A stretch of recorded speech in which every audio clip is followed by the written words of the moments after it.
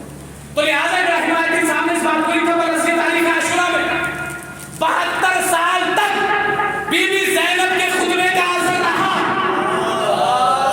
72 سال تک بنی امیہ کے حاکم بی بی زینب کے اس خطبے کی گونج سے صداؤں سے لرزتے رہے. جناب زینب کبریٰ کی عظمت کا اندازہ لگائیے کہ زینب کبریٰ علی کی اس بیٹی کو کہا جاتا ہے کہ سن 132 ہجری تک کہ جس کے خطبے کی گونج ظالم کے تخت حکومت کو لرزاتی رہے. اس بیوی کو زینب کبریٰ کہا جاتا ہے. سن 132 ہجری تک اس خطبے کا اثر رہا. یہ ہے اس شہزادے کا مقام. بہرحال بہت ساری باتیں. اور دیکھیے جناب زینب کبریٰ کون تھا اس کائنات میں کہ جو بی بی زہرا کی ثانی بن جاتا؟ کون تھا اس کائنات میں کہ جو فاطمہ کی ثانی بن جاتا؟ کیا مقام ہے بی بی زینب کبریٰ کا کہ جو ثانی زہرا کہلائیں؟ ثانی زہرا کہلائیں اس لیے کہ کل شہزادی نے دربار میں جا کر اس وقت کے حاکم کو ذلیل و رسوا کیا تھا. آج بی بی زینب کبریٰ نے آ کر دربار میں اس وقت کے ظالم حکومتوں کو رسوا کیا. اپنی والدہ کی سیرت پر عمل کیا. اس لیے کہ حسین نکلے تھے اپنے نانا کی سیرت کو زندہ کرنے کے لیے, اپنے بابا کی سیرت کو زندہ کرنے کے لیے. اور کربلا نام ہی ہے اس پھل کا کہ جس کے درخت کا بیج ثقیفہ میں لگایا گیا. جس کے درخت کا بیج ثقیفہ میں لگایا گیا. بہت ساری باتیں آتی ہیں جب جملہ تکرار ہوتا ہے کیونکہ سب کچھ اسی وقت سے چلا رہا تھا. آپ دیکھیے جنگ احد جو ہوئی ہے سب کچھ اسی میں تو ہوا ہے. کربلا میں جو دشمن پیدا ہوئے ہیں, یزید کیا کہہ رہا تھا بعد میں حسین کو قتل کرنے کے بعد؟ یہی تو کہہ رہا تھا کہ اگر آج میرے بدر و احد کے باپ دادا ہوتے تو وہ دیکھتے کہ میں نے کس طریقے سے بدلہ لیا. جنگ بدر جب ہوئی ہے پہلی جنگ اسلام کی سن 3 ہجری میں, اس میں آپ دیکھیے کون کون مارا گیا. تو یہ سب وہیں سے چلتا رہا. لہٰذا بی بی زینب کبریٰ جب بولی ہے بازار میں, یزید چاہ رہا تھا کہ اپنی فتح کا اعلان کرے کہ بی بی زینب کبریٰ اس لیے کہ نگاہ امامت اس سب منظر کو دیکھ رہی تھی, اسی لیے امام حسین اس خاتون کو لے کر چلے تاکہ یہ بھی جائے اور یزید کے منصوبے پر پانی پھرے. لہٰذا جناب زینب کبریٰ نے اسلام کو حیات بخشی. مقصد حسینی کی پاسبان زینب کبریٰ, جس کی ذمہ داری امام حسین نے روز عاشور بی بی زینب کو دی تھی. بی بی زینب نے بھی وعدہ کیا, بھیا میں اپنا سب کچھ قربان کر دوں گی, لیکن جس مقصد کو تم چھوڑ کر جا رہے ہو اس مقصد کو زندہ کر کے دوں گی.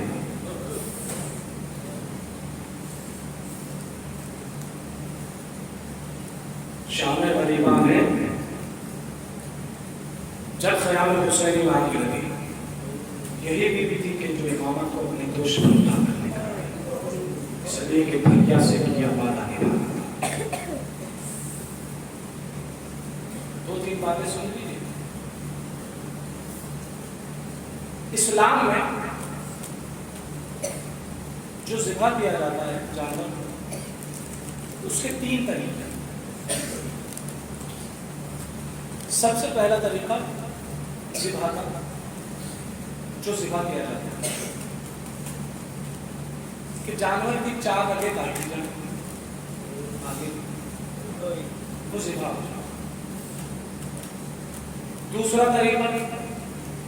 دوسرا طریقہ اس جانور کے لیے ہوتا ہے کہ جو قد میں بہت زیادہ بلند ہے, اونٹ, ناک, اس کا ذبیحہ یہ ہوتا ہے کہ کھڑے کھڑے اس کی گردن پر نیزہ مارا جاتا ہے، اس کو کہتے ہیں نہر کرنا۔ تیسرا طریقہ مچھلی کا ذبیحہ ہے کہ اس کو پانی سے نکال دیجیے، وہ تڑپ تڑپ کر مر جائے گی، یہ بھی اس کا ذبیحہ ہے۔ یہ تین باتیں آپ نے سن لی، آپ نے تینوں باتیں ملاحظہ کی۔ اب تصور کیجئے کربلا میں یہ تینوں طریقے استعمال ہوئے، لیکن سب کا قانون بدلا ہوا ہے، سب کا قانون بدلا ہوا ہے۔ اس لیے کہ جب ذبح کرنے کی باری آئی، گوشت کو جب ذبح کیا جاتا ہے تو اس کی 4 رگیں کاٹی جاتی ہیں۔ یہی وجہ ہے کہ حسین کو ذبح کیا گیا۔ امام رضا یہ فرما رہے ہیں کہ انہو ذبحا یذبح الکاظم، ارے میرے جب حسین کو اس طریقے سے ذبح کیا گیا، ارے جیسے گوشت کو ذبح کیا جاتا ہے، لیکن طریقہ بدلا ہوا ہے۔ اس لیے کہ جب گوشت کو ذبح کیا جاتا ہے تو آگے کی رگیں کاٹی جاتی ہے، لیکن میرے جب حسین کو ارے پسے گردن سے ذبح کیا گیا۔ اجرکم اللہ تبارک آپ کو کوئی غم نہ دے، سوائے والے مظلوم لے کر بلا کے آپ کی آوازیں گریا بلند ہے، خدا ان آوازوں پر اپنے رحمت نازل کرے۔ عزیزوں گھٹ گھٹ کے نہ رونا، اس لیے کہ امام جب مجلس ہو رہی تھی، امام مجلس میں موجود تھے، امام کا ایک صحابی گریا کر رہا تھا۔ امام نے ان سے کہا ارے میرے جتنے مسائل ہو رہے ہیں تو گریا کیوں نہیں کرتا؟ تو اس نے رومال آگے کیا، بولا یہ دیکھیے میرا رومال میرے عشق سے تر ہو چکا ہے، لیکن وہ امام کہتے ہیں ارے ایسے نہ رونا، رونا پھر کیسے ہو، چیخ مار کے رو۔ جزاکم اللہ، خدا آپ کو کوئی غم نہ دے، سوائے والے مظلوم لے کر بلا کے ارے دوسرا ذبیحہ اس جانور کا کیا جاتا ہے کہ جو قد میں بڑا ہوتا ہے، جس کا قد بڑا بلند ہوتا ہے، اس لیے اس کے کھڑے کھڑے نیزہ مارا جاتا ہے۔ ارے قانون یہ تھا کہ جو قد میں بلند ہو اس کو لحد کیا جائے۔ ہائے میرا باپ تیرے بچے کی قسمت، جب علی اصغر کو حسین لے کر آئے، امام نے کہا اے بیٹا علی اصغر ہم اس کو بتائیں کیا تیرے جیسے بچے بھی لحد کیے؟ اجرکم اللہ تبارک خدا آپ کو کوئی غم نہ دے، سوائے والے مظلوم لے کر بلا کے یہ 2 ذبیحے تھے۔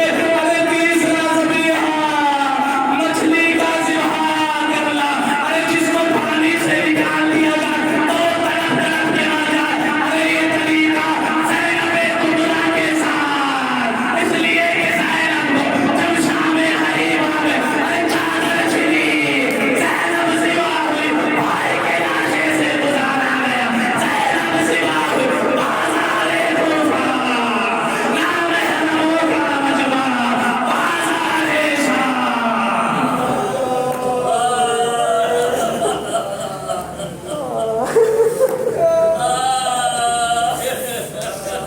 سیادت الذین ظلموا